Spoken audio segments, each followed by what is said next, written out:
À la suite d'une blessure, cette jeune femme profite d'un suivi en physiothérapie afin de retrouver la fluidité du mouvement de sa jambe. Tout en restant debout, je vais vous demander de tourner le plus loin possible d'un côté. La consultation se fait à distance grâce à un système perfectionné développé à l'Université de Sherbrooke. Nous, on en fait de la téléréadaptation depuis 8 ans avec les systèmes usuels, donc les gros systèmes de téléconférence qu'on voit dans tous les endroits publics. C'est bon, mais c'est une belle grosse boîte noire où est-ce qu'on n'a pas le contrôle à l'intérieur. Là, ce qu'on arrive à avoir maintenant, c'est une caméra beaucoup plus légère qu'on peut déplacer dans la maison. Je peux l'emmener dans la salle de bain si j'ai à évaluer un transfert d'une personne vers la salle de bain. On a les mêmes qualités optiques à un coût moindre. Le système offre beaucoup plus que la visioconférence, plus de précision, des caméras mobiles et sans fil, une communication sécurisée et la possibilité de connecter d'autres appareils diagnostiques. Avec n'importe quel ordinateur, on n'a seulement qu'une caméra. C'est pas suffisant, dans le fond, pour le clinicien pour avoir un suivi comme il ferait s'il était en personne avec le patient. Donc, ça nous demande d'avoir plusieurs vues vidéo, plusieurs données aussi de d'autres dispositifs. On va être capable de lire, maintenant il y a plein d'instruments de mesure reliés par Bluetooth pour un oxymètre, glucomètre, etc. La téléréadaptation apparaît comme une solution d'avenir pour répondre aux besoins grandissants d'une population vieillissante. Il y a des personnes âgées qui vont se priver de services. Ils viennent d'avoir une chirurgie au genou, ils sont à la maison. Ils disent à madame, on va prendre le char, on va aller à la clinique, on va aller à l'hôpital. Madame est aussi malade que monsieur, donc le choix qu'ils ont, regarde, on ne pourra pas y aller, on ne suivra pas les traitements. Donc, il y a des gens qui n'ont pas de service. L'autre possibilité, c'est on va dire, mais le système de santé, le soutien à domicile, va aller les voir. Oui, c'est vrai, c'est fameux, mais on sait qu'il y a des listes d'attente. On sait que la dose qu'ils vont recevoir ne sera pas optimale parce qu'il y a beaucoup de patients là-dessus.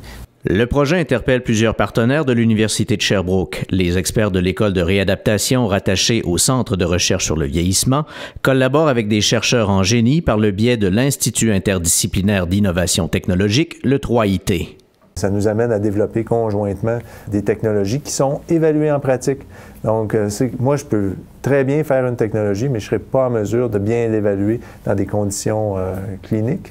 L'association avec Michel Tousignan est tout à fait naturelle parce que lui, c'est ce qu'il connaît, c'est ce qu'il contrôle, c'est ce qu'il mesure, c'est ce qu'il évalue.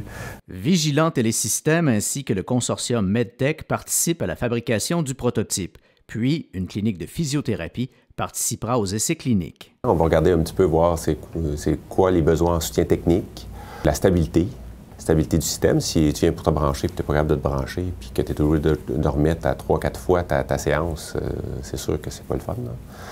Aussi tester un peu comment les gens réussissent à fonctionner avec ça, parce que pour des personnes âgées, des fois, c'est pas toujours évident de faire fonctionner ce système-là. La téléréadaptation ne remplace pas totalement le contact humain, mais des études antérieures ont montré des résultats probants.